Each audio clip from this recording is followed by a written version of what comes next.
বর্তমান সময়ে আর্থিক লেনদেন প্রায় ক্যাশলেস হয়ে পড়েছে। বেড়েছে ডেবিট ও ক্রেডিট কার্ডের ব্যবহার। প্রযুক্তির বদলে ডেবিট ও ক্রেডিট কার্ড আমাদের জীবনকে যেমন সহজ করেছে, একইভাবে প্রতারক চক্র তাদের প্রতারণার কৌশল হিসেবে এসব বিষয়কে লক্ষ্যে পরিণত করেছে। তাই ব্যাংক কার্ড ব্যবহারে প্রতারণার ঝুঁকি এড়াতে কিছু বিষয়ে খেয়াল রাখা জরুরি। বিস্তারিত জানাচ্ছেন সঙ্গীতা শাহ। ব্যাংকিং বা ডেবিট ও ক্রেডিট কার্ডের ক্ষেত্রে পিন বা পাসওয়ার্ড ও ওয়ান টাইম পাসওয়ার্ড হচ্ছে এর মালিকানার একান্ত গোপন বিষয়। এসব কখনো কারো সঙ্গে শেয়ার করতে নেই।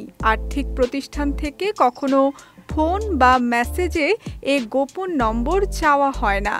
যদি কেউ কখনো চায় তাহলে বুঝতে হবে প্রতারণার চেষ্টা করছে কেউ।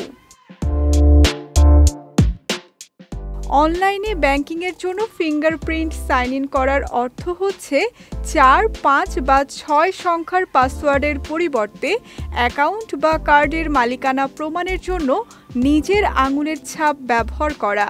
এতে প্রতারক চক্র ডেবিট ও ক্রেডিট কার্ডে সহজে হামলার সুযোগ পাবে না।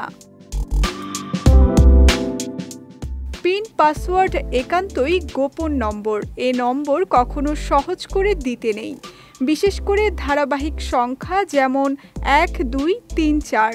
এছাড়া জন্মদিন, সোশ্যাল আইডেন্টিটি নম্বর, লাইসেন্স নম্বর, গাড়ির রেজিস্ট্রেশন নম্বর, নিজের নাম বা ফোন নম্বর এগুলো পিন বা পাসওয়ার্ডে দিতে নেই। মনে রাখতে হবে ব্যাংকিং পিন নম্বর সবসময় সাধারণ পিন বা নম্বর থেকে আলাদা রাখতে হবে, যা কখনো কারো সঙ্গে শেয়ার করা যাবে না।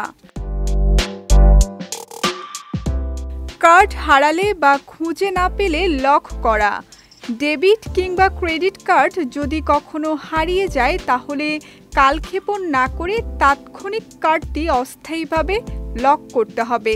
এক্ষেত্রে ব্যাংকে ফোন করে বা সরাসরি গিয়ে কথা বলে লক করতে পারেন।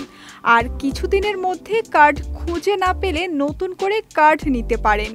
ওয়ালটন এখন দেশের সীমানা পেরিয়ে পৌঁছে গিয়েছে 50টিরও বেশি দেশে। ওয়ালটন, ঘরে ঘরে, বিশ্বজুড়ে। এছাড়াও ডেবিট ও ক্রেডিট কার্ডের নিরাপত্তায় অচেনা লিঙ্ক এবং অ্যাপে প্রবেশ করা থেকে বিরত থাকা, লেনদেনের নোটিফিকেশন চালু রাখা, নিয়মিত লেনদেনের হিসেব মিলিয়ে নেওয়া, লেনদেনের সীমা নির্ধারণ করা, অটোপে সেটিংসে সতর্ক থাকা, একাধিক অ্যাপে কার্ডের একই তথ্য দেয়া থেকে সতর্ক থাকতে হবে। সঙ্গীতা শাহ, বিজয় টিভি নিউজ ডেস্ক।